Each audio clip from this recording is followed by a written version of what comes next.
Assalamualaikum warahmatullahi wabarakatuh. Alhamdulillahirabbil alamin. Wassalatu wassalamu ala asrofil anbiya'i wal mursalin sayyidina wa maulana Muhammadin wa ala alihi wa sahbihi ajmain, amma ba'du. Alhamdulillah kita masih diberi kesempatan untuk mengikuti perkuliahan pada minggu ini, tentunya masih dalam keadaan yang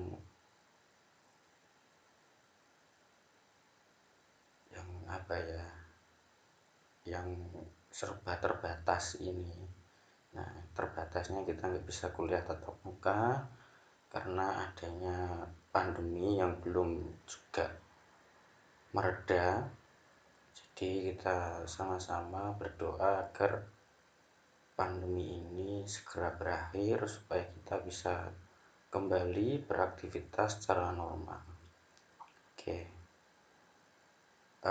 Pada pertemuan kali ini kita akan membahas tentang sikap dan kepuasan kerja.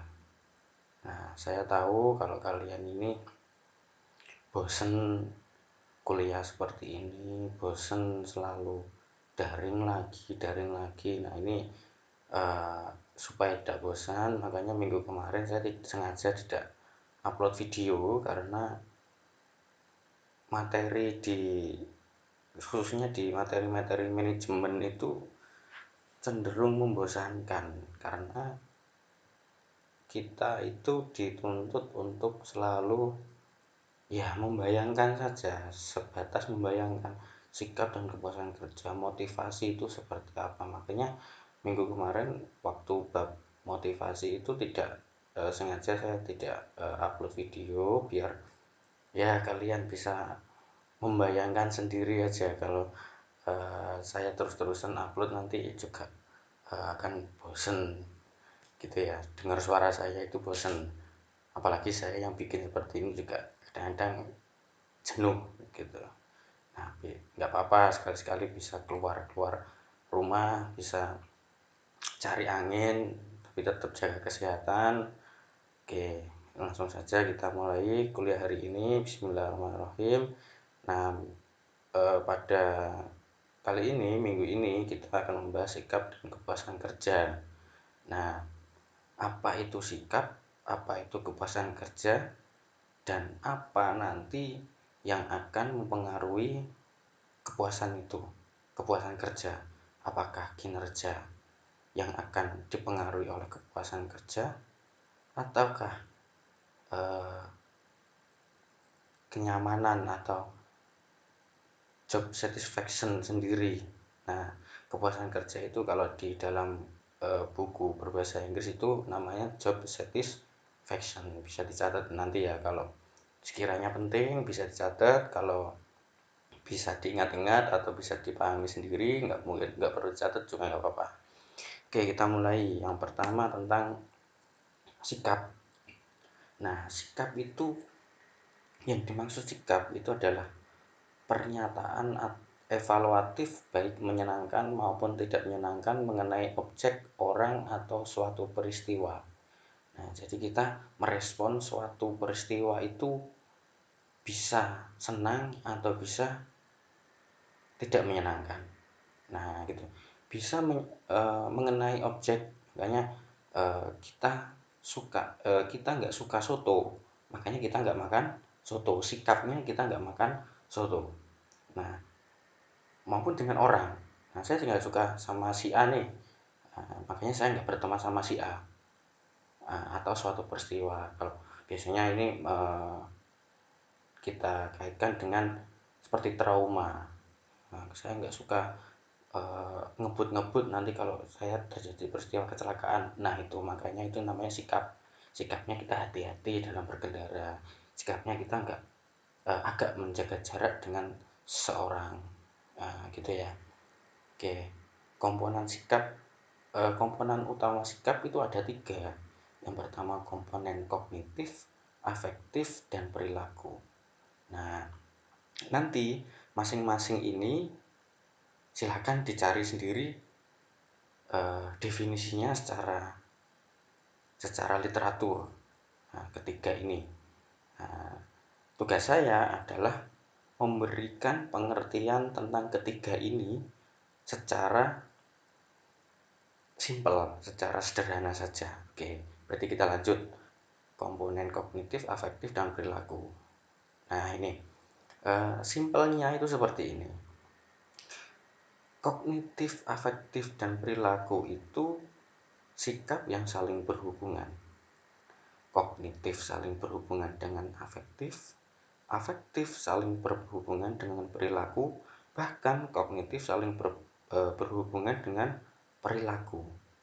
Nah, contohnya kognitif atau secara ringkasnya evaluasi itu contohnya seperti ini. Gaji saya kecil, maka perasaan afektif saya adalah saya marah karena gaji saya kecil. Lalu perilaku atau tindakannya, saya akan mencari pekerjaan lain agar gaji saya lebih baik. Nah, ini sikap, komponen dari sikap. Ada kognitif, afektif, dan perilaku. Nah, itu contoh-contohnya. Lalu outputnya apa? Outputnya berarti ketiga ini dinamakan sikap negatif terhadap pekerjaan. Begitupun dengan sikap positif terhadap pekerjaan. Misalnya, gaji saya besar. Saya senang karena gaji saya besar. Saya akan bertahan pada perusahaan ini. Nah, itu masing-masing komponennya dan beserta contohnya. Paham ya? Oke, kalau paham kita lanjut. Seperti biasa, jika nanti ada yang ditanyakan, bisa langsung menghubungi saya melalui WA pribadi juga boleh, di forum diskusi juga boleh. Kalau forum diskusi terlewat belum saya bales, coba saya diingatkan melalui WhatsApp. Gitu, soalnya terlalu banyak yang memberikan feedback di diskusi itu, akhirnya juga kadang-kadang juga terlewat. Gitu ya, saya mohon bantuannya untuk saya selalu diingatkan. Jadi ketiga ini selalu saling berhubungan.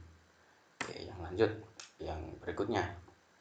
Lalu kepuasan kerja atau job satisfaction. Nah, apa tuh kepuasan kerja itu? Suatu perasaan positif tentang pekerjaan yang dihasilkan dari suatu evaluasi karakteristiknya.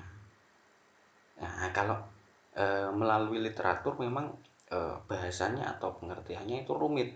Tapi kalau kita bisa membayangkan kepuasan kerja itu ya puas dengan pekerjaannya, ya sudah, gitu. Ya kita senang-senang aja sama pekerjaan kita, apapun itu. Kita jadi karyawan juga senang. Nah, itu namanya puas. Nah, nanti dampak-dampak dari kepuasan itu bisa akan kita bahas di slide selanjutnya, dari pembahasan selanjutnya. Oke. Nah, ini kepuasan kerja itu disebabkan oleh beberapa aspek. Nah, ini hasil riset atau penelitian tentang kepuasan kerja. Nah, ini diambil nilai rata-ratanya dari penelitian dari 1997 sampai 2006. Itu menunjukkan data seperti ini.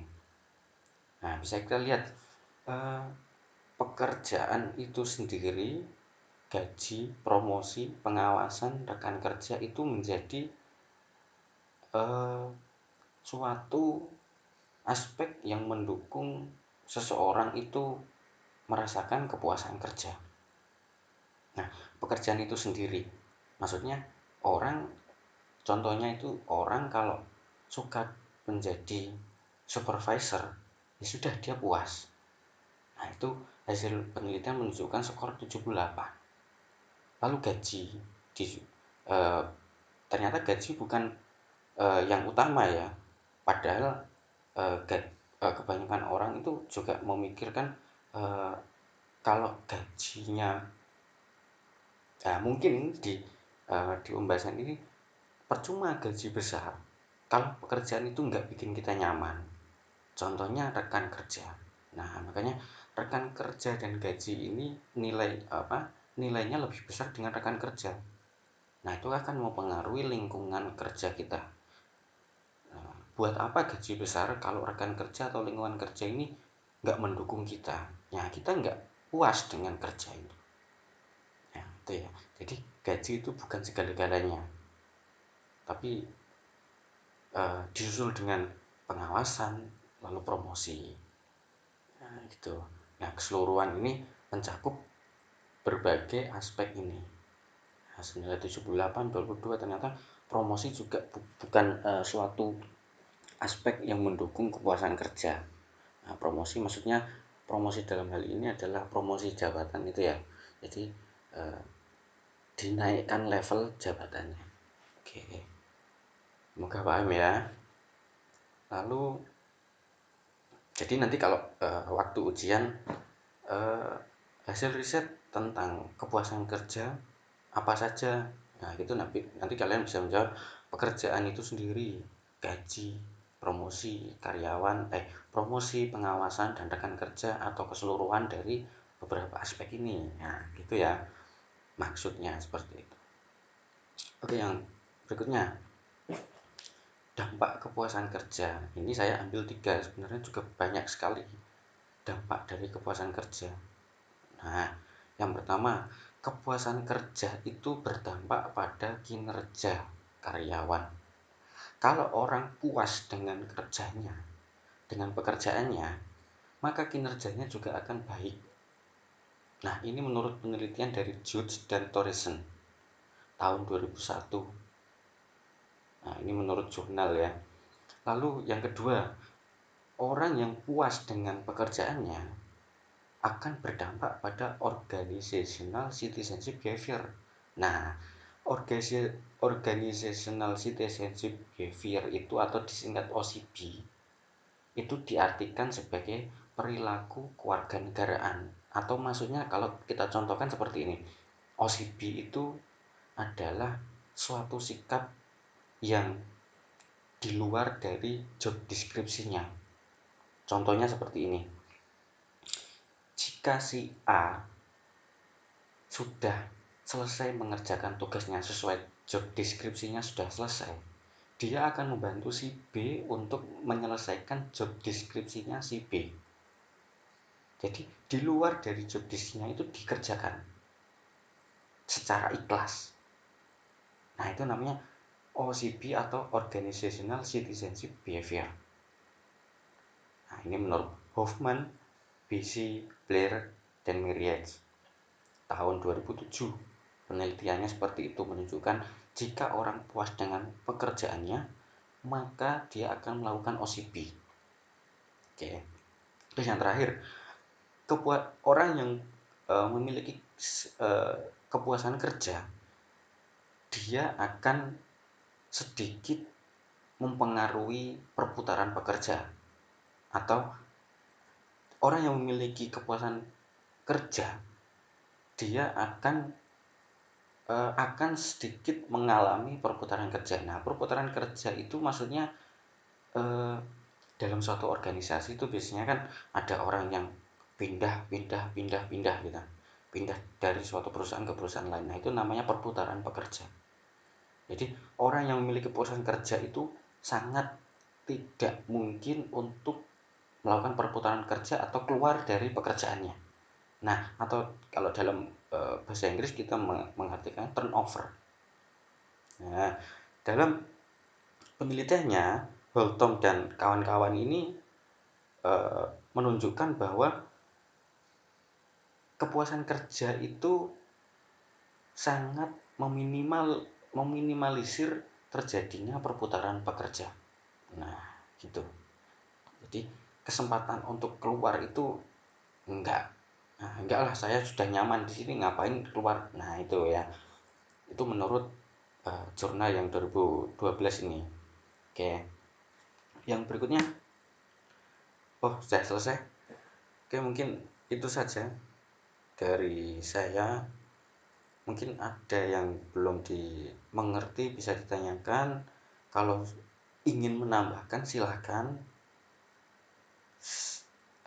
bisa di e-learning Oke, mungkin kalau ada salah-salah kata mohon maaf.